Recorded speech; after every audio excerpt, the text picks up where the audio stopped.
It's time for Show Me the Franchise with Thomas and Frederick. With Thomas and Frederick. It's time for Show Me the Franchise With Thomas and Frederick. With Thomas and Frederick. Welcome to Show Me the Franchise, the Patreon edition, which we have so eloquently relabeled as Show Me the Patreon for now. We'll see where we go from there on out. This is the podcast that talks about franchises of all shapes, sizes, backgrounds, genres, and types. I am one of your hosts, as usual, Tom Stadler, here with my wonderful co-host, the Game Master himself, Fred Dakin. 5 more minutes. 5 more minutes? I just need 5 more minutes. What are you doing over there? Let me beat this level. Fred, we're recording. Let me beat this level. It's a live game. 5 more minutes. Fred, it doesn't look, I mean, it looks like you're trying to get out of that Waffle House on that game. Okay, I'm done. Have you heard about this? The Waffle House? Have you seen this? Have you heard about this? Have you seen this? Have you heard about this? I saw what you sent. I thought, so like Waffle House is like going to be the background of a Tekken level? Yeah, I think so. It makes sense. I lived in the South. There's so many fights that happen in Waffle Houses. Like, I don't know if Waffle House is as big of a thing as it is here. No, there isn't any here. But down south, like, Waffle House is where you go after, you know, going to a party or like going to a school thing. Like, shit goes down at the Waffle House. So I get it. Totally makes sense. Okay, so it's sort of like the George Webb of the South. Very much so. Got it. Yeah. It'd be like if George Webb was prolific enough where like people would hear a story and like be like, totally George Webb, which I feel like that's not much of a thing, but it is like the food is the same situation. Got it. Okay. Because I guess I've never eaten at a Waffle House and I've always heard good things. You are making a trip down to the Gulf. Yeah. You could probably sneak yourself some Waffle House. That's true. At the time of this recording, I will be heading down to Alabama in a bit. And I'm excited. I think it's good. I think the one thing that we're definitely like, we got to get the Alabama white sauce, like the barbecue. It's a thing. Yeah. Mm-hmm. It's now just like something that's like, this is in the zeitgeist. We have to make sure we find it. Yep, definitely. You're going to have some good seafood too. It's going to be a good trip. That's like where you go to vacation when you live in the South. Like growing up in Georgia, you go to like the Bama Shores. Yeah. Which, hey, now I'm going to be living like a Southern man. If you guys aren't familiar with what we're talking about, not Alabama, but we were talking about the Waffle House. There's some crazy requests going on in the video game Tekken 8. A lot of fans want to see downloadable content that is just sort of bizarre. Like they want to see Waffle House as a stage in Tekken 8. They want to see the character Tifa from Final Fantasy VII as a playable character in here. So it's not like downloadable content isn't a thing that we know is in video games, which happens to be our topic for today. Yeah. Tom, you like to play video games? I do enjoy a good video game, Fred. I would say there's been a bit of a game renaissance maybe in the last 5 years for me personally. I don't know. Where you sit right now? I play a good bit. I am not like a current gamer, and like we're gonna be talking about current games, but I feel like I'm a few months behind a lot of times. I'm also a guy who gets fixated on one game, and we're gonna get into that too. Yes. Like I'm also like someone who I'll get nostalgic about games I played in the past, and I'll go back and play them. I've played BioShock like 100 times. So, well, if it's a good enough game, though, I think that's kind of, it's like revisiting a movie you like to watch. Mm-hmm. The biggest difference, I think, between any video games and movies or even TV shows, it's the time commitment. I think you're not just like sitting down watching an episode. Okay, I'm satisfied. I've watched my quota for the night. I'm okay with this taking 2 months. It's like hours of your time every night or every other night, and it just feels like there's never like a great break point. And games have gotten better about chaptering, but it's still like, I mean, speaking about a game I'm playing right now, Final Fantasy VII Rebirth, chapters are like 5 to 7 hours long each. And I'm just like, oh my God, I'm losing it here. Like it's sometimes they're like, when's the end of this next leg? So, but it's fun. I think it's still a great thing. And I don't know, it's so different than when we were even kids. Like, I don't know, where were you at as a kid playing games? Well, for me, it was like we didn't have many, like when I think my first system was when I was like 8 or 9, we got the N64 and we had a few games, but it really didn't hit till probably college. I started playing a lot more video games. Like they were always there, but it was always kind of on and off for me. And it was always kind of a limited select games that I would play. But now I'm getting more and more into it. I have more, time to play video games in the evening for different reasons. So I've been kind of trying to be more into new stuff, especially I love listening to the podcast Get Played, but I feel like I'm never playing the games that they're playing. Like that's something I want to be like more in the conversation, the water cooler talk of games, but it's really hard to be because they're expensive and, like you said, time consuming. It's time consuming, they're expensive, and I think for that reason everybody wants something that's the best bang for their buck because everybody likes different style of games. And I think, speaking to what you just talked about, you had N64 as a child. Depending on what your upbringing was, you might be more of a Sonic person or you might be more of a Mario person. You might be more into first-person shooters. You might be more into RPGs. Like it, and not everybody's the same, which I think is what makes gaming in some ways a little more accessible sometimes because it's not like, oh, everybody's watching this show, you know. And obviously there's comedies and dramas and all that, or reality TV, right? But I think what's nice about games is it's like, hey, I've got a community, I've got people who really love this type of game, and like you get passionate about it because it's something that you really love. And I think today, as we're talking about some of the best games from 2023, or I should say the best games that we played in 2023 for the exact reason you just said, it's not always easy to pick up every game that comes out the same year. Yeah, and I summed up my taste in games just now. I was thinking, I am a PlayStation user. I have a PlayStation 5. I play the games that I get as part of my PlayStation Essential or PlayStation Premium or whatever it is, where they have like the catalog of free games. That's 80% of what I play. So like every month whenever like they shoot out like those three new games, that's probably what Fred's playing. And look, I think that's a cool thing. I mean, Xbox has the Game Pass too, which is a similar thing. Like, but they release a lot of like brand new titles that are like borderline A-list titles. Like, I can't remember what came out last, but I mean, it's like this. Helldivers 2 is something that I think a lot of people have played. I don't know if that's on Game Pass, but it's just something that like a lot of people are jumping into, and it's like it's something that's pretty accessible through Xbox. Right. And I think that's a marketing thing with Xbox where they will put a newer game right off the bat on the Game Pass. And then maybe like, I think a few months later, this is what I heard, they'll take it off and then people will have that incentive to buy the game. Sure. And I actually noticed PlayStation is doing this now. Oh. I can't play Stray. I tried to go back and play that cat game and that's not available anymore. Wow. So if you have a game that you've been sitting on a while from the PlayStation Pass, go in there and play it because they'll take it away from you. Yeah. That's what I'm learning. Or at least, I think you have to have it downloaded to your console. Right. If you have it downloaded, you're fine. Yeah, But I didn't have it downloaded. Oh, no. Stray was fun. I think we won't be talking about an Annapurna game today. Oh, you know what? Actually, we will. Ooh. I might have something on my list, which is something that we'll be talking about here is that we are going to be ranking our top 6 picks from the games we played in 2023.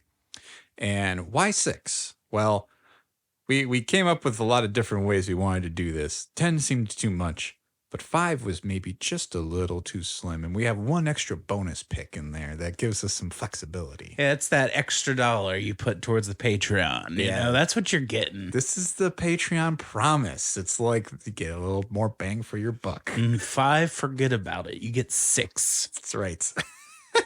Love the way you phrased it. I wanted to talk a little bit, Fred, about some of the games that were awarded last year. And maybe even just ask you a little bit about things that you looked at that you thought was interesting or ones that you actually did get to dazzle with. Because the one game I don't know if it'll get talked about today was the Best Game of the Year award winner from last year, Baldur's Gate 3. What was some of your experience with that one? So I got the 3-hour trial of it because I was curious. It It wasn't a game that I was I was familiar with the term Baldur's Gate. I knew it was like a D&D thing. I hadn't played any of the previous Baldur's Gate. I downloaded it. I definitely think I'm going to eventually get back into it. I was just a little nervous with the handling, and I was stuck very early on. Oh, wow. But I did go into like a deep dive of YouTube videos of kind of how to straighten me out, how to like get yourself going. And now that's something, and sorry, I'm a frugal guy. I'm going to wait till maybe it drops down in price a little.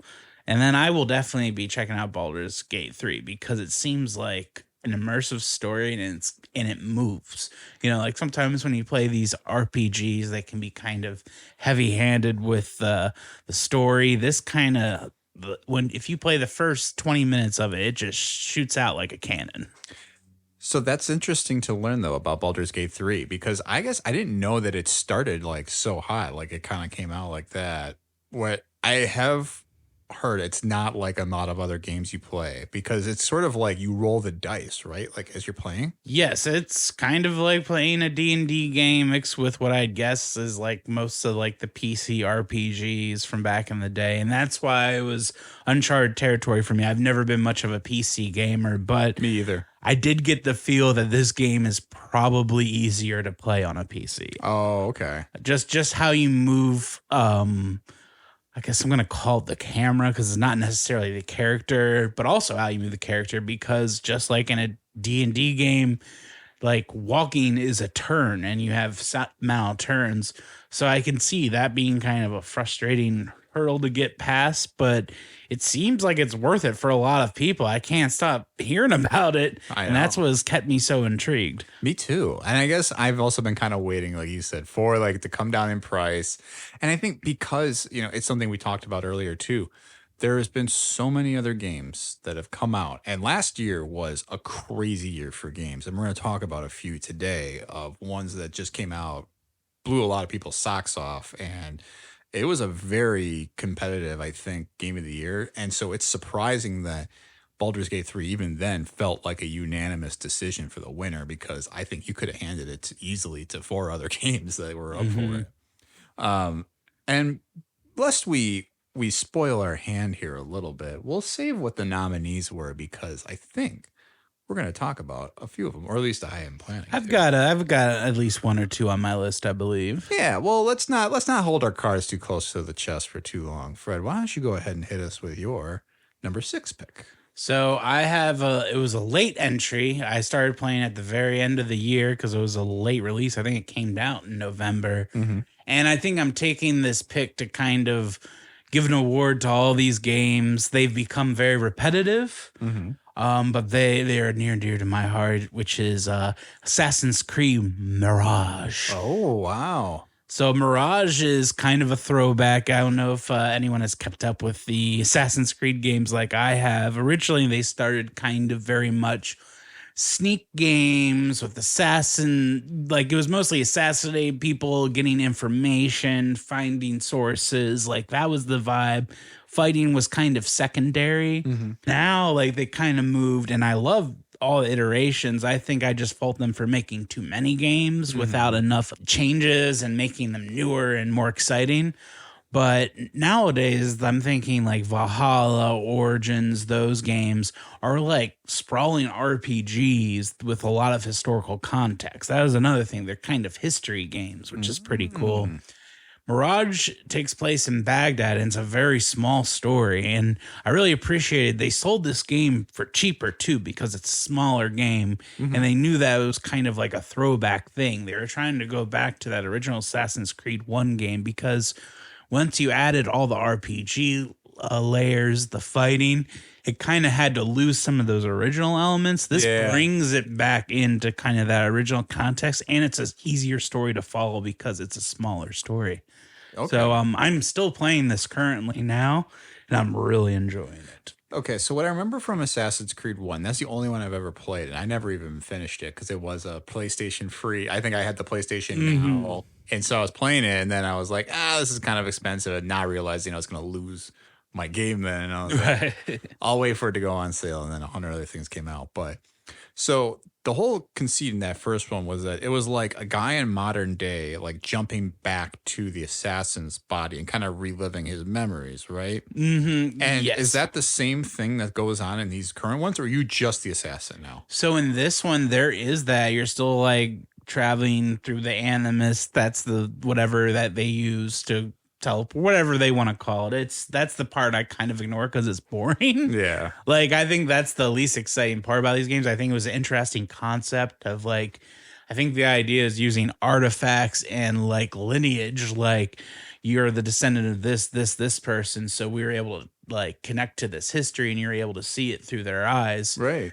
They've cut a lot of that out in this one, which is really nice. I've played it for, I probably put like 10 hours in, but I just kind of also love running around the city. Mhm. You know, like I just love like being in the environment. And they kind of, this one feels almost fan servicey, but it works because it's working. You know, Yeah. like it definitely feels like I know you guys kind of missed this. We've been doing something else, which I still love. I love Valhalla. Origins is probably my favorite of the wow. Assassin's Creed, and that's the Egypt one. Mhm.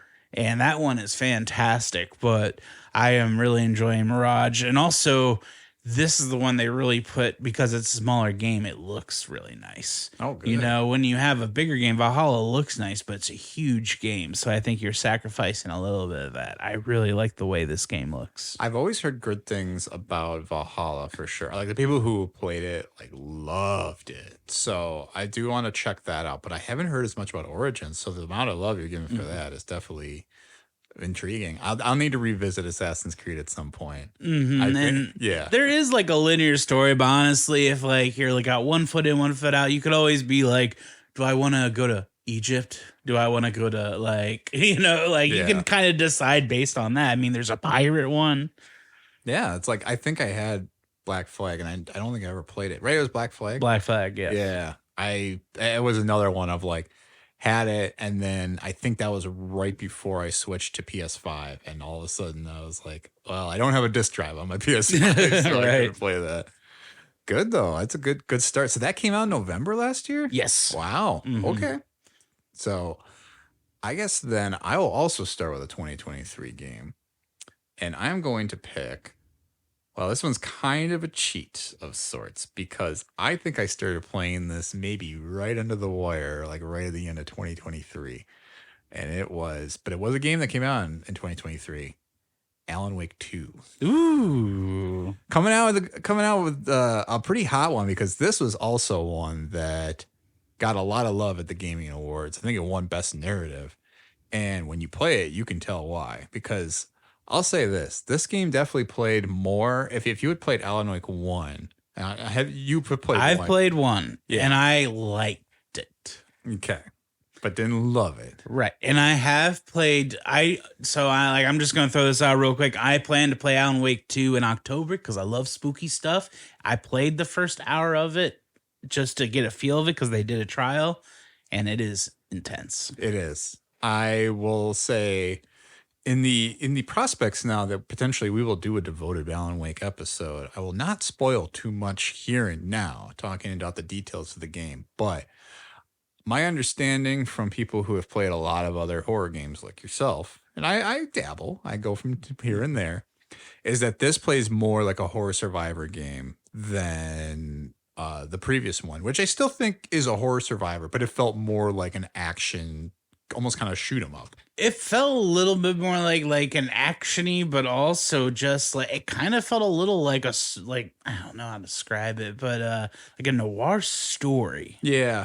Very like a Stephen King story, but like heavy on like the author character story, you know, like it's very wannabe Stephen King in the first one. Yes, it is. And I think, and it's not shy about that too. There's even a character who continues to call him like all these different horror writers. And the first one is like a means of an insult. But this sequel is definitely one of the more inventive narratives I've ever come across, because in the first one and I think maybe what's most frustrating part of the end of the first one is you don't get a lot of definitive ideas about what's happening. No. And there's something still kind of unsettling in the surface of the sequel, but it's a little more definitive that like the weird is maybe real. And because I think in the first one, you're kind of always stuck between, is he imagining all this or is this actually happening? And, or is like, are we witnessing a story that he's written, or or is this just supposed to be the reality of the story or the world that we're seeing?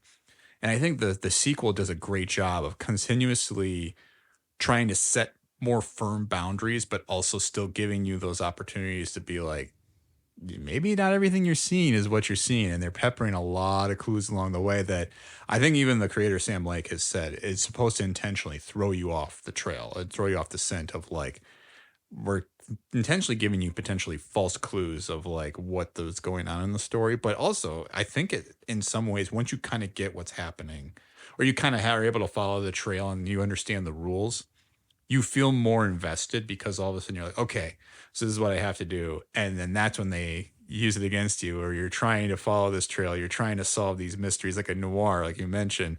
And that's when they pull the jump scares at you. And it gets, I will say, as much as I enjoyed this game, the reason it is number 6 on my list is because I don't know that I always enjoyed it. There were some parts I'm like, I just want to get through this at this point. I am unnerved. I am tense. I am stressed. I'm enjoying the story, but I am not enjoying trying to execute some of this gameplay because I cannot stand these things jumping out at me. And it is a scary game, which I think you get a little more used to as it goes along. And some of it gets a little more annoying, but it's still just a fantastic story and really, really cool mechanics that they're playing with, blending like real life footage that looks like reality with like computer animated footage and kind of using that to its advantage of how they can portray things to the viewer.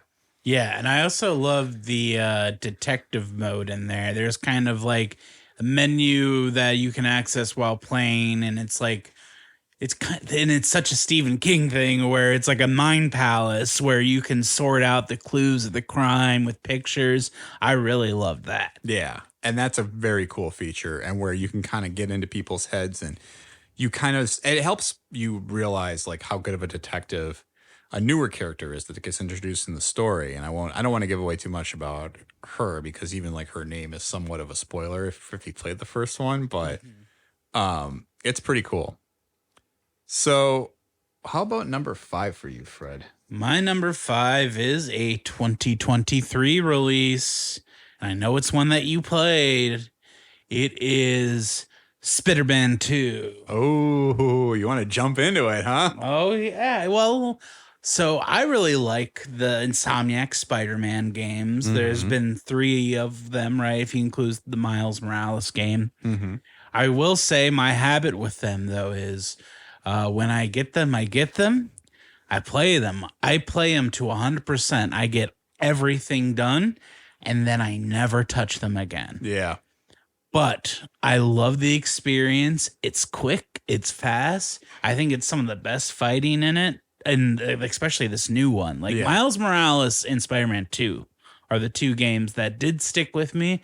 I still haven't had the urge to ever like re-download them and swing around. Yeah. But when I was in it, it was kind of exciting. It was like a new Spider-Man story, especially Spider-Man 2 for me. Yeah.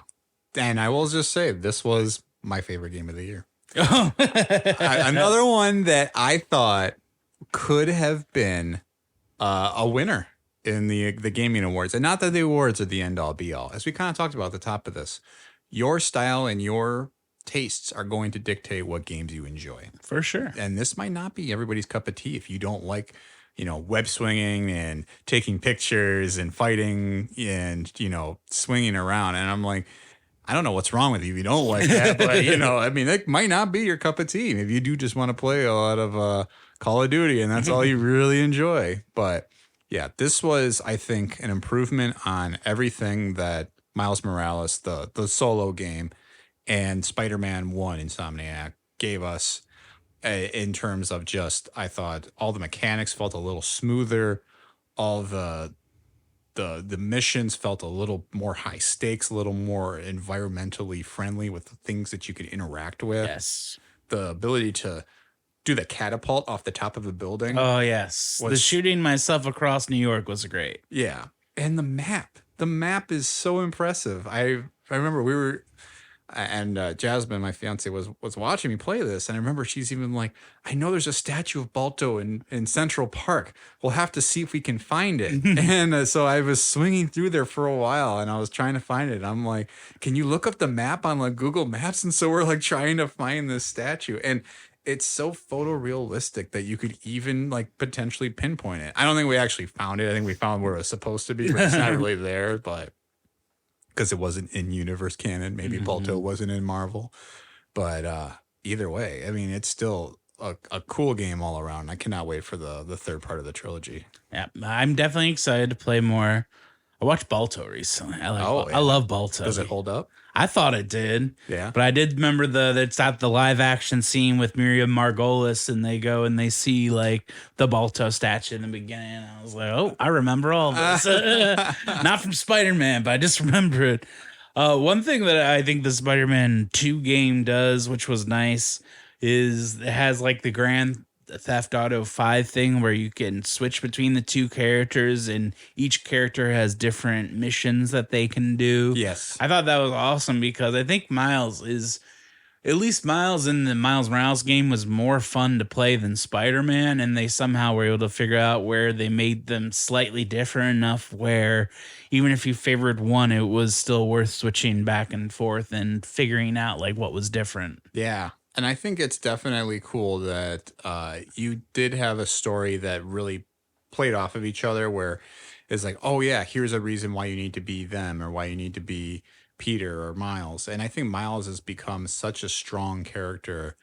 And I kind of love, too, that it's not like, here's Spider-Man and Spider-Boy. It's just sort of like, no, they're both Spider-Man. The only thing that's different about them is just their costumes look a little different and the person has a little bit different powers, but I don't know. I think I love how easily they slip into that. And it's something that you even think about with like Batman. And I think Arkham Asylum and all that are obviously the ones that inform this game the most. But you look at like some of those and it's sort of like, I don't know, there's a personality to Bruce Wayne and Batman that you don't get in that game, and then you get a lot of in these games. You get a story that really connects with you.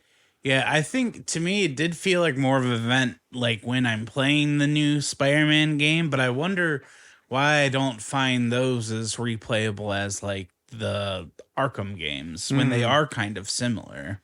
I don't know. Maybe I'm just more a Batman guy, and maybe that's why it seems more replayable to me. I mean, it's possible. I think there's something else, too, about Arkham that I find even when I revisited those games, and I have played all those twice, I felt like I was surprised more by some of the things. And like, oh my gosh, I was like, it like was as exciting to me the second time around, even kind of knowing where the thing was going, because I was like, oh my gosh, I forgot that like, you know, Bane comes out of like the wall when the first one you have to fight him, or like, you know, the Killer Croc like jumping out of the water and you get stuck like trying to run from him. I don't know. I think there's definitely more variation, I think, in some of the boss puzzles in that game. And that's something I think Spider-Man got a little pigeonholed, where it's like you do have to change your skill set a little bit, but I think ultimately you could rely on the same skills to defeat every one of them. Whereas in this game, outside of like Mysterio, you kind of you were able to kind of do a little bit of the same things all the time. Right.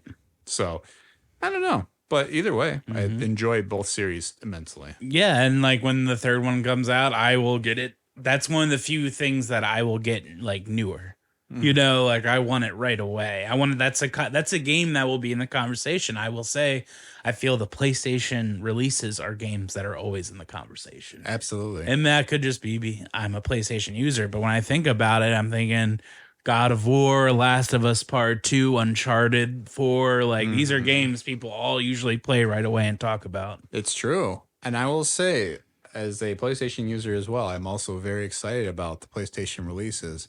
But I also did pick up a Nintendo Switch last year, which gets me to my number 5 pick, Fred.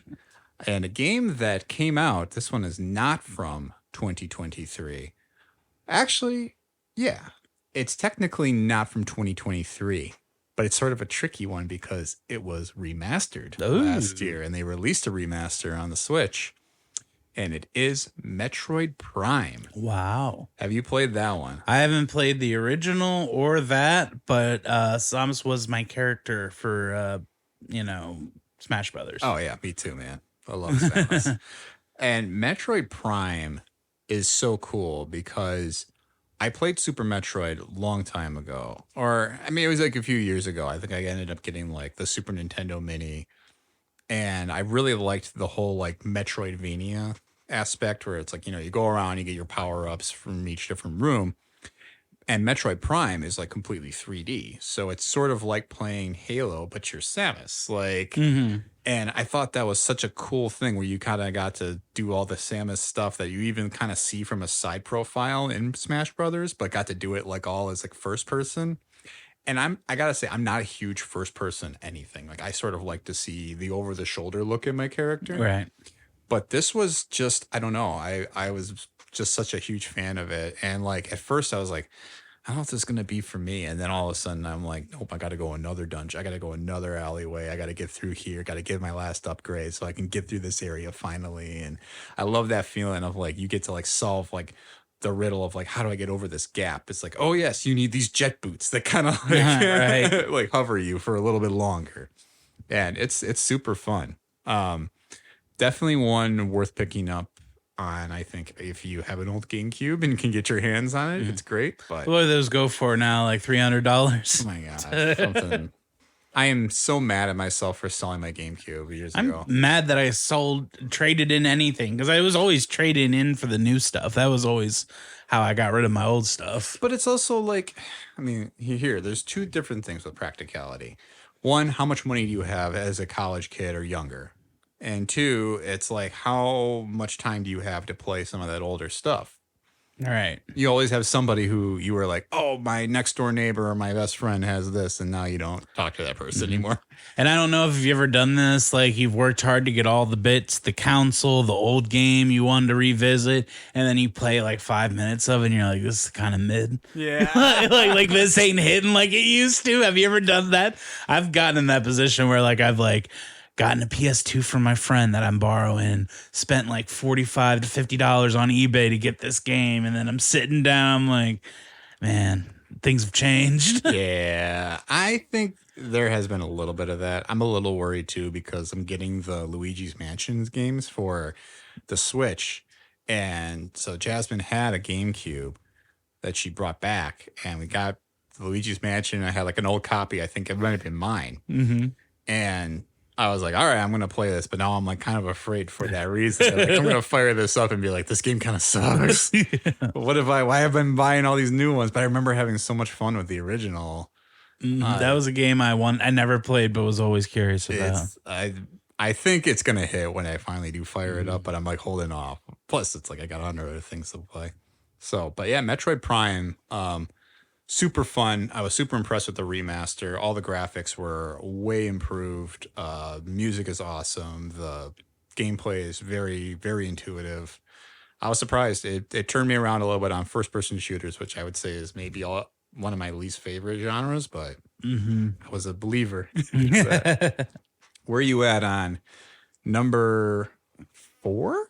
Number 4, which is kind of funny because a 4 plays a major role in the title.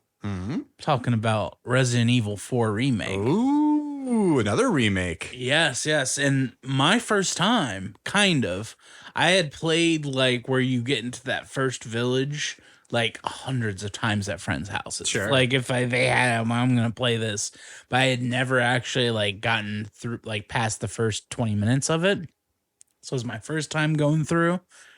And I just had a ball playing this game because I hadn't played. I know we have a whole episode you can check out on Resident Evil games. We do. And I don't think at that point if I had played 4. I think I had. I thought that you had finished it last year. Okay, so then you already know I did quite enjoy it, and I'm kind of sitting on it to come back and revisit it. Because one thing, it was long, like in a good, like there was a lot of game, and that like was exciting for that style of game because a game usually with that sort of like the game that tense can't usually continue that suspense and tenseness, and it does for like a pretty sizable amount of time. Ooh. I think I remember that a little bit about when I played 4. And this was probably 17 years ago now, because that was 2007. Yeah, it's 17 years. So it was, but I remember being surprised how quickly it felt like it went, but also recognizing that it was a long game. But it felt like every new turn was worthwhile. And I've been wanting to play the remake, but it's like, it's one of those things too where when you know you've played the game before and you have other games that you recommended, that like, do I go and play a remaster now? Or do I do, something else? And I gotten sucked into the Final Fantasy VII remake. So like, well, and you have played like a Resident Evil 1 or 2 remake, have you? Yeah. So you like them coming out with a Resident Evil 4 remake, you already know what that looks like because we have gotten recent Resident Evil 2. So it's also not like you don't know what this looks like either. But yeah, I think even still though, it's cool that it got remade and it got as much love. And I mean, I think when we even had Joe on and talk about Resident Evil, he said like the remake is probably his favorite one of those now. Which I mean, it's a great story. Gameplay looks awesome. And it's cool. Yeah, and last thing I'll say about that is I'm excited for 5, and I think we talked about in our episode because it has so many problematic kind of story beats. I think they're gonna have to make like a major shift with it if they do it, and that's very exciting for me. It's gonna be like a whole new game. I will be interested if they do enough that's new with it and then maybe check that out, because I would be curious to finally try that game for the first time ever. I never got to play the original version of 5. So that's good. All right. Good pick. On the topic of Final Fantasy, I'm going to pull a different version or a different installment from last year that took my number 4 spot. That is Final Fantasy 16. Is this the universally panned one or? Ouch. This is panned by one podcast. I'm just messing with you. Listen, I understand for some people who did not love it, because I think when you have a specific group of people who also are huge fans of a very mid version like 15, and I'm going to look, for the Final Fantasy fandom, it's kind of like other video games because there have been so many now. A lot of people have a different ideal of what a good version of Final Fantasy is. Similar to Resident Evil. I think a lot of people are like, well, no, I really like that over the shoulder feel of like that you get with Resident Evil 4 that they kind of seem to, move away or closer in on. And then you have that first person version when you're talking about 7 and 8. So I think when you get to Final Fantasy, you have games that are like Final Fantasy VII Remake that's out, or Rebirth is the sequel right now, that behaves slightly different than 16. Because 16 is more like a single-player action game. If you've ever played Devil May Cry, Final Fantasy 16 feels more like that, whereas Final Fantasy VII Rebirth feels more like Kingdom Hearts. And that's in a good way. I like the Kingdom Hearts battle system, especially the third one. I thought that was kind of like where it seemed like Square Enix unlocked what a modern RPG should play like. And I really enjoyed it. And I think that's one of the reasons that I liked 16 so much, is that it didn't feel like all the other Final Fantasy games. It felt like it had all the same story beats, all the same elements that you like, but it tried to put on something different. It kind of gave, and I love the Devil May Cry games too. So I felt like they were like making this specific for me. Where I'm like, I kind of love playing with different characters, but I also sort of love that you just mained one dude who could just kind of master different styles and stuff. And it was pretty cool. I just got one question about those games. Sure. Did he ever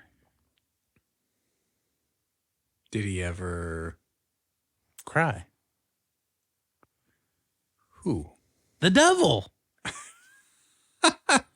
I was thinking Final Fantasy, and I'm like, this is a serious question, Tom. Oh, I know. They're called Devil May Cry. You ever get a little tear? You ever go a little sad at any of these games? I like to believe the devil did shed at least one tear at the amount of havoc being caused. I could have just talked all about Devil May Cry right here. I played a little bit of that newer one. I like it. I Yeah. could see going back into it, but I felt a little dropped into a story that I had no idea what was going on. Yeah, I think in some ways it does rely a little bit on some knowledge of the lore in a lot of the ways that all these sequels do now. I think they try to make it unique enough where you can jump in, which is why I do like something like Final Fantasy where there's a lot of familiar tropes, but it's never something that you can't just access immediately if you wanted to jump into something like that. So I think there's the same battle designer for Resident Evil that did Final Fantasy 16, which is why the styles feel so differently. Did I say that right? Devil May Cry battle designer did Final Fantasy 16 battle. I think so. Okay, I'm just like, wait, did I mix that up? No. Okay, but that's just to be clear. That is what happened, and so it feels like though it's a story that feels familiar. There's like a lot of like these like summons or these aeons that you get from all these other Final Fantasy games. It's very involved with them, but it's also a very kind of like interesting story. And you have I'm trying to remember what this guy's name was. He's the voice of like the Green Knight in that movie. The Green Knight. Yeah. He is in the Witch though too. He's the dad. Oh yeah, He's got guy. that real deep gravelly voice. You know what I'm talking about? I know the guy. And he voices the character in 16. And the guy you just fucking love him. He's just like, he's like, get in here. It's like the one impression I cannot do to save my life. Yeah, he's so got deep. he's got a unique voice. Yeah. It's Ralph Innocent is his name. And man, he voices a great character. The voice of the lead, though, in Final Fantasy 16, is voiced by Ben Starr, and he's another guy who he has just this very silky British voice, very, very pleasing to listen to. It does sound nice. Oh yes, very silky. I'm like giving myself a frog in my throat here, but yeah, I thought it was super fun. But also a very long game, and you invested some time. I think I put in like 60 hours by the time I was done with it. But wow. I don't know. I thought it ripped, and I think the only downside to it and why it's not higher, I thought some of the side quests were just a little lengthy and slightly repetitive in some cases. But overall, very fun game. I think it would be more people's style who aren't just into the turn-based RPG stuff. Nice. What about you? What do you got for number 3? My number 3 is a game. I think it's probably my most played game of 2023. That might have changed towards the end. It's a game I still haven't beat. I have it undownload, or it's not downloaded right now because I'm still mad at it. And that's Elden Ring. Ooh. See, I'm very late to the times here. I'm late to the times, but Elden Ring is a game that I grew to really love. I loved putting in the work. It felt satisfying getting past bosses. I thought I was pretty close to the end of the game until a friend came over. He was like, show me your build. And I was like, what does that mean? He was like, show me the weapons you have. And I pulled up the map, my weapons, and he was like, oh, yeah, you've probably got a good 40% left of the game. And I was like, geez. And, if anyone's not familiar with the From Software games, in this game, you're killing things and you're either collecting souls, rings, whatever. It depends on the game. And when you collect all these souls, all this whatever, that's how you unlock different areas. That's how you get new weapons. But if you get killed with all this shit, you lose it all. So it's a very frustrating game. And when you fight bosses, they will when you play a game and you're fighting a boss, you figure out his math. Mm-hmm. The bosses in these games, and I think there is an engine built, they're built to know what you do after you keep doing it. So if you kind of figure out how to beat them, the game knows how to make the boss do a little shitty move. You can just all of a sudden get clobbered by some peon guy and just slap, slap, slap. And you just hit the wrong button, you get too cocky. It's kind of like gambling too, You're like, I can take all these guys. And then just one guy gets you from behind and you're dead and you lose all your goodies. you can go back and like collect them, but sometimes you can't. So it's a game I am going to beat one day. You know, it may be like when I'm 70 or something, but I will go back. But man, I sunk a lot of time into it, but I also enjoyed it. I mean, with the like, it's another game where there's a lot of lore, but they don't put your face into it. You kind of have to go throughout the map and find it yourself. And it was written by somebody who knows a lot about writing lore with George R.R. Martin, right? Yeah, it's I think it's kind of like a collab between him and the From Software people, and it's definitely something. It's kind of something I would love to see them adapt into, you know, like a movie. Like I feel like Denis Villeneuve, you know, when he's done playing in the sand, maybe something a little more lush. I think he could do something with it. I will be very curious to see what he ends up doing after Dune, but I would love him to take on something that feels a little more like Game of Thrones, because that's sort of what Dune ends up being. And yeah, I'd be all here for it, for him to do Elden Ring. It's a game I have not touched yet, but as you're talking about, it was also a Game of the Year winner the year before, but also a game that you mentioned is notoriously very difficult. And I think if you like to be a glutton for punishment, you will probably enjoy it. I have some feelings that I might, because I played through Cuphead, which I'm pretty sure my death count was something egregious that I was even like, I can't believe I spent all this time on this. But I wonder how many broken TVs, consoles, homes are like due to Cuphead. I imagine a lot, but I beat that. And I was like, I felt like it was a humongous accomplishment, because it was a beautifully designed game. But I think I would need that level of fortitude and just stubbornness in order to beat any sort of From Software game, which I have not played a single one of them. I'm a little intimidated. So Yeah, I think you might have free access to the Dark Souls remake.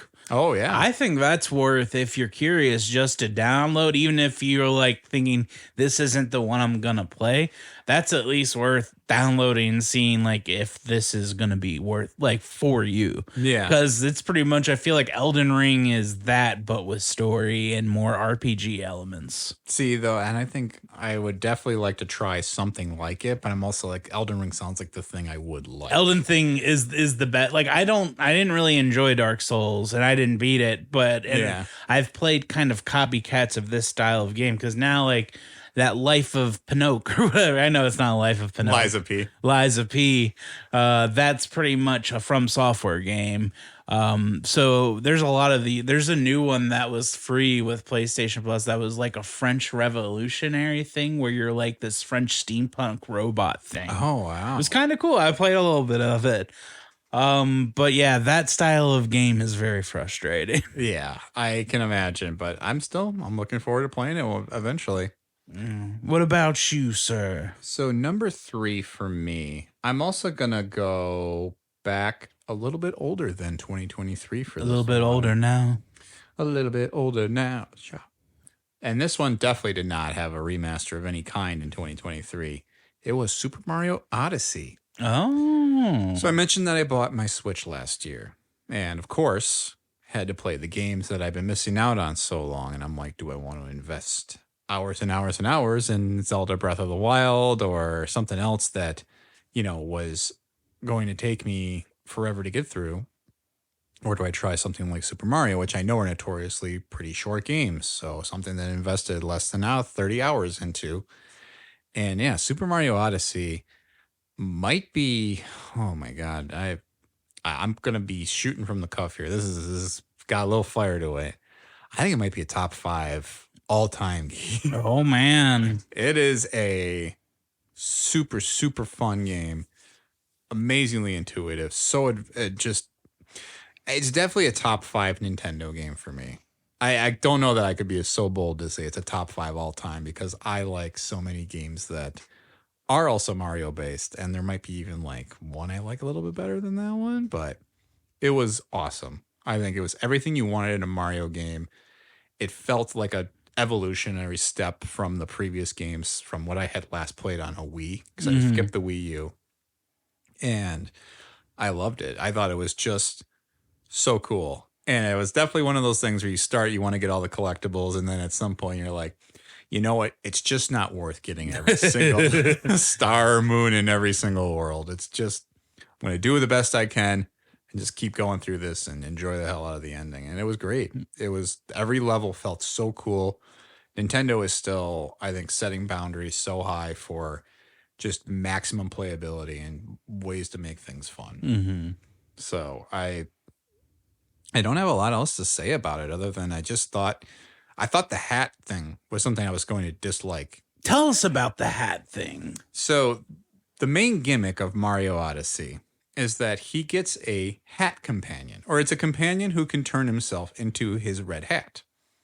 And this companion, if you throw the hat, you throw it like a frisbee at objects, and it will either like possess an enemy, and you can kind of make them do things. And so you kind of like become like the soul of like the enemy or whatever or whoever you throw the hat on. It sounds a little Devil May Cry. Yeah.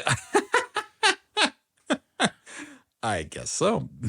Actually, to me, kind of sounds like Doctor Strange a little bit, like the cloak a little bit. It is kind of like that. It's a sentient hat. And so, but it's like, so you can throw it at a Goomba, and the Goomba's wearing the hat, and then you can control the Goomba, and you can embody the powers of whatever the enemy has. So if you like throw it on like one of the Koopa Troopas that can fly, you can fly around with that.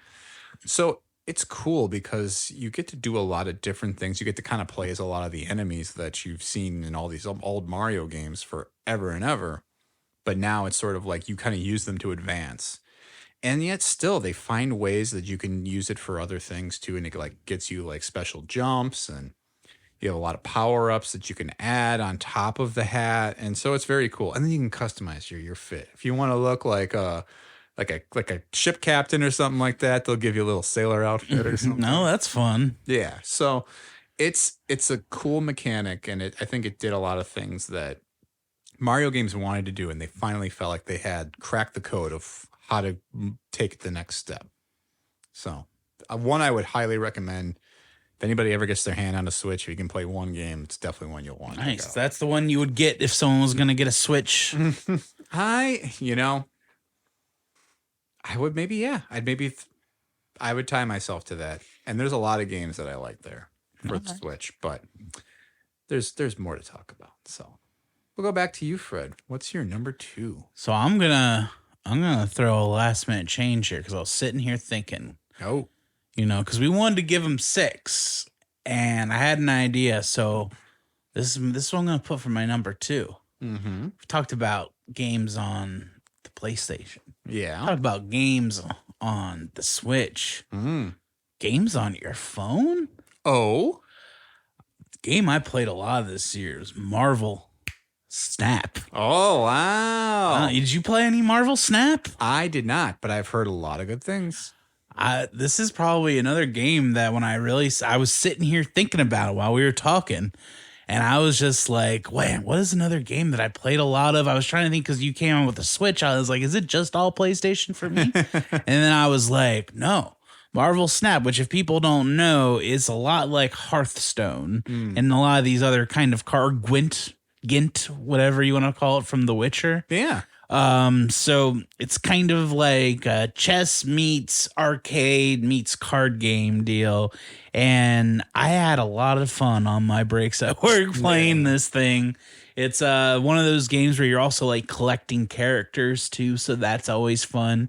You can and there is like some sort of transactional thing. I didn't spend any money on this thing. Sure. And I was still able to like upgrade my cards to make them like laminated and 3D, which was very cool. Nice. And I just love a game that's got a little bit of like strategic stuff going on, but also has kind of arcade fun to it. So I'm gonna throw out Marvel Snap. Nice. Interesting though. You mentioned, so it is like Gwent, so it's kind of like where you lay it down and then, so it's more like that versus I'm like thinking like Magic the Gathering. Yeah, Hearthstone's definitely the one that I've played the most, and it's just like Hearthstone, where like each side has like a certain amount of points that you're trying to like get down to 0.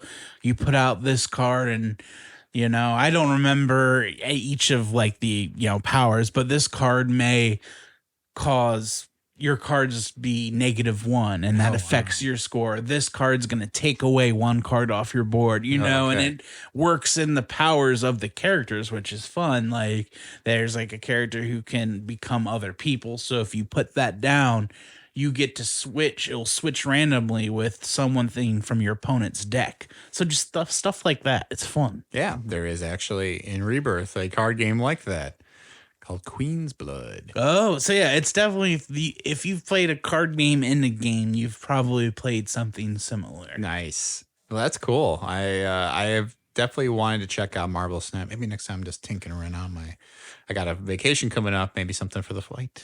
Yeah, or I just see you sitting beachside pulling up the Marvel Snap. Watching some rays. Yeah. Yeah, I liked it for like being on my work breaks and stuff, and I limit. I never play mobile games. Wow. So this is big. That is a big one. I'm impressed though. I think I'm gonna be definitely looking for something like that. I think pretty soon, especially now that I played another card game. So I'll go for my next number 2 here. And you mentioned that PlayStation had some free to play games, and one that came out last maybe it was September, October, was a game that was kind of an homage to older games. So it was very much my speed, called Sea of Stars. Oh.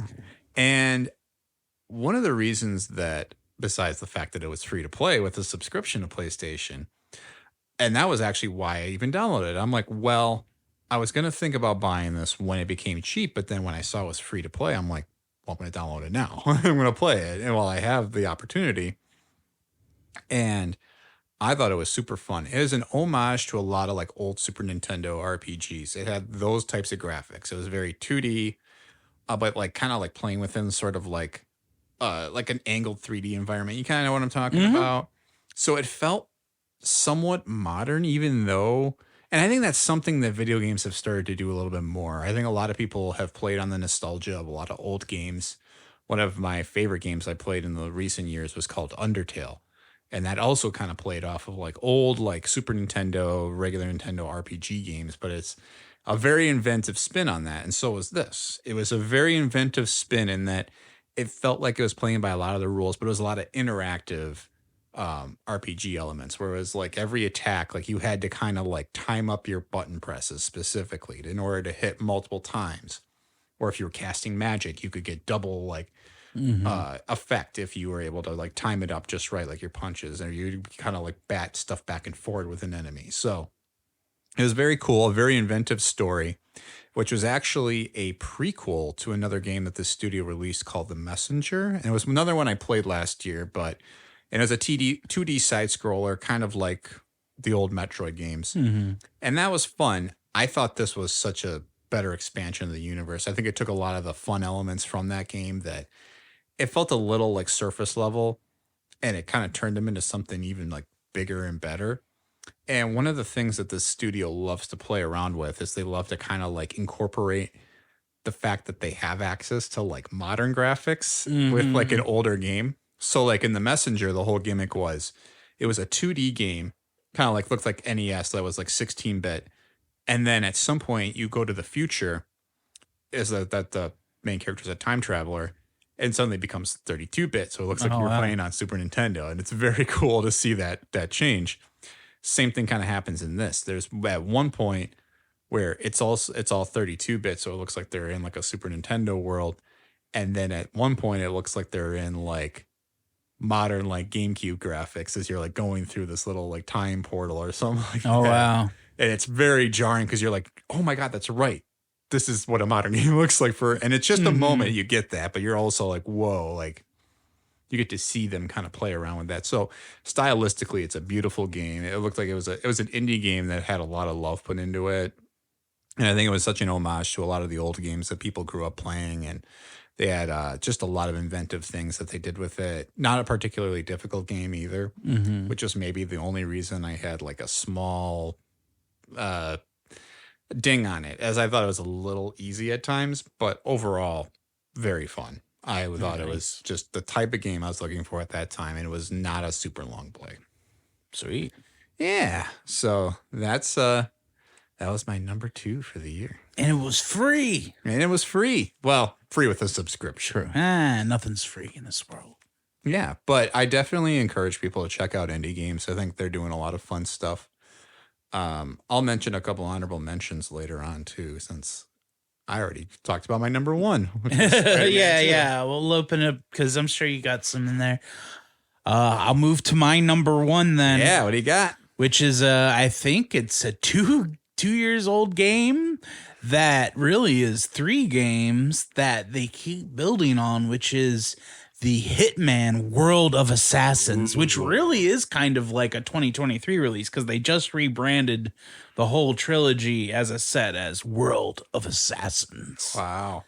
And it's a really fun game. I don't know if anyone's played the more recent Hitman games, but the way they work is they have a very limited amount of levels. It's like 5 per game. So with World of Assassins, you probably have like 15 maps, but they're gigantic. Some of them are like whole cities, like, you know, like ones you're like walking through Mumbai, which is pretty cool. And there's like maybe 5 to 6 different story options. If you want, you can just kind of go and find your person and kill them like, you know, old school. But there's a lot of stories and puzzles that you can do to kind of do this like Rube Goldberg effect on the world and kill your person and get out. Because if you don't know, you're a hitman, your goal is usually to kill 1 person, 2 person, or collect some information. And a big part of it is when you knock people out, you can put on their clothes so you can get into areas that, you know, people like if there's a guard, you can knock him out and now you're able to walk around. Some guards will be able to recognize you. They'll have like a dot over their head. And if they see you coming, you should like maybe avoid them because they'll be like, hey, I know you don't work here. They also just came out with this freelancer mode where pretty much you're just kind of a freelance hitman in a room with missions, and they auto-populate all these maps with new people that you can take out in new locations. Like they might want you to kill a chef at this restaurant in this level using poison, and you have to do that with bare resources because it's like you're just starting out, you have no money. And it's kind of a cool approach to the game. It's less story based. And, you know, there's a few maps now that I've played so many times. I know where everyone is at certain points. And like, you know, I just like, you know, finding my sniper rifle, setting up like across like, you know, an area. You know, I get my Spotify going. It's got the I got the Smiths going. Yeah, I was just gonna say. And, you know, I'm just like breathing. I'm checking my pulse. It gave me that vibe. It's very much like the killer vibe, this new version of the game, because it kind of takes the story out of it. They also started putting in like actors into it. Sean Bean has like a story that you can play through. Oh, wild. I definitely did like the Joker pen trick to Sean Bean in like recently, and that was fun. And I'm getting endless hours of this game because they make a really good map that's super detailed. They populate it and they're like, we can get a lot out of this. And I think it's very fun. And it's a good looking game too. Yeah. I mean, that's cool that they keep reinventing it. And I think that's one of the trends I noticed in a lot of the games you played is you found a lot of like sequels that have learned to reinvent themselves a little bit. And I think that's what's so fun. And we're entering an era too now where we're getting a lot of remakes, not just in Hollywood, but also in games. But I think there's something about the way that games are remaking themselves because they're using the system's full capabilities. And it's different than remaking a movie. It's not like, you know, it's like, oh, we want to see, you know, the Maltese Falcon redone where it's like, yeah, now we got a young actor. It's like, no. You're remaking, you're coming out with a new iteration of Hitman where it's like the map from compared to what it was originally in the first one is so much more detailed. You have so many more options of things you can do. It feels like a totally different event or a totally different game. There's this one map too where it's like a 2-story level and there's 2 targets. And if you plan it right, the one target will be on the second level and you can go up and push them. They will fall onto the other target and you can kill them both, and it's an accidental death. And it's just like little things like that are just hilarious. Morbid maybe, but funny. It does sound like the killer of the movie or the video game. And now I'm like, kind of want that with all the Smith soundtrack too. I did do it once. Legit, I pulled up my Spotify. I was like, I got to. Don't panic. Don't panic. My God. That's cool though. Yeah, I haven't played a Hitman in a long time. I think the last one I played was 2 or maybe Contracts. I can't remember. Oh yeah, Contracts is good, and then Blood Money is like probably like the best. I mean, I like the new iterations probably better, but for like the standard of like the older games, it was like a 360 game. Blood Money was very cool, but I know right now the World of Assassination, which includes all 3 games, is $27 through the end of the month, which anyone listening is very much a steal because it is like all 3 of the games. Yeah, I mean, definitely. I mean, again, it's a game that I think, and it's a different feel because it's over the shoulder. It's not first person. Nope, it's over the shoulder. Yeah, see, that's what I like. That's what I can get on. That's what I thought of. I was like, do I like that? And yeah, I agree.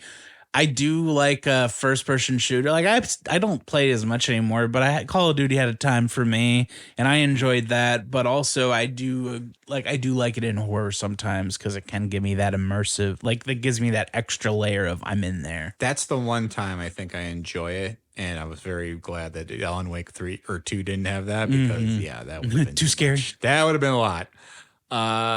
Yeah, but I think that's definitely. I mean, it's a pretty solid list between what we each had. I don't know, but I did talk about a little bit about some honorable mentions, though, too. Before we get to those, though, do we want to repeat what your top list was? Sure, I'll do mine real quick. My top list is Assassin's Creed Mirage, Spider-Man 2, Resident Evil 4, Elden Ring, Marvel Snap, and Hitman World of Assassination. Wow. Good list. And then mine were Alan Wake 2, Metroid Prime, Final Fantasy 16, Super Mario Odyssey, Sea of Stars, and Spider-Man 2. I think we had a lot of the really good ones from last year and a lot of the really great ones from the past decade even. I mean, or even the past 3 years if you include Elden Ring too in that. But yeah, did you have any others that didn't quite make your cut that you would have wanted to, even if you don't have to talk about them in great detail? No, I will just throw out, I'm pretty excited now. I'm getting into the Dark Pictures anthology games, which are like the story-based horror games or like a choose your own adventure. I'm really enjoying those. So I'm just going to say that I played through Little Hope, which has, who's the gold boy in Guardians of the Galaxy 3? Oh, Will Poulter. Yeah. It has Will Poulter in it, so that's kind of cool that, he's in it. But I really like these story-based games. I can't wait to get through the rest of them. They do look very interesting. I definitely want to check one out. The only other games, because I mentioned Annapurna Interactive when at the top of the episode here, and I realized it didn't make my list, but Cocoon was a game they came out with, which is a very cool little, like, you just kind of go around and solve puzzles and like you're kind of evolving, like it's like almost like this like kind of bug-based environment. Oh, sounds a little gross, but it's actually quite cool. It's very kind of like futuristic and scientific, and like it's a very like not super difficult game. You kind of pick up on things very cool or very easily, and you find ways to get back even when it feels like you're not quite sure how to get back there. I was playing it a lot while I was watching like Hunt for Red October. And I just like have like the two are like interconnected now. I'm like, man, it's so scientific. You have to be so strategic. And then the other thing that I can't believe I didn't mention, but is sort of intentionally placed here at the end, was Star Wars Jedi Survivor. I didn't get to. I have it downloaded. I didn't play enough of it to really feel I could put it on the list. It is. It's a game I liked a lot. It's a story I enjoyed quite a bit. I think in a different year it would have made my top list, but there were so many other really good games last year. It just kind of felt like it was sort of edged out, but it was a very fun thing. I think the biggest knock I have on the game is I like looting. One of my favorite things to do in any RPG. Looting. I like to go looting, like in God of War. I love that they even comment. His loot. Yeah, but in that, the only loot that you get is like costume upgrades, and I'm like, this is lame. Like, give me a lightsaber upgrade or something. You need to play Valhalla or Origins then. Very loot heavy, finding swords, finding armor, and it's different. It's got different, yeah, that was my favorite part of Valhalla. I love it. That's why, I need to get back to Assassin's Creed. Kind of getting back to the top of the episode, but I think that is the end of our entry today here, Fred. Anything that you wanted to shout out in related to video games or otherwise right now? Nothing that's coming off the top of my mind. This was really fun listening out some of the games we've been playing, talking about what's been on our mind with video games. Yeah, no, I think it's been definitely a good time. And obviously we appreciate you guys signing up for the Patreon. We have a lot of fun stuff in store, so don't forget to rate and review us. I'd say where to find all of our links and all of our signups and stuff, but if you're listening to this episode, you're already in. Oh, yeah. Yeah, so we're not going to belabor the point, but, we wanted to thank you, of course, Fred, for coming up with all these awesome ideas that you have for the Patreon. We have a lot of fun stuff coming up. Wanted to thank Mike Schwantz and Nick Spitza for our opening theme and our end theme, and thank all of you again for listening to this week. And I think we can reveal somewhat of what our next Patreon episode is going to be. It's going to be about Star Wars. Haven't quite decided we want to reveal every little thing just yet, but it will be something around that little holiday at the beginning of May. So stay tuned for that. And stay tuned for our next episode on the main feed, which I believe at this time will be the Creed movie franchise. I'm just going to be a sound effects guy at the end here. We'll see you guys Cares, 'cause then. Bye. all I wanna do is charge my phone, drive, listening to you. And what they taught you about will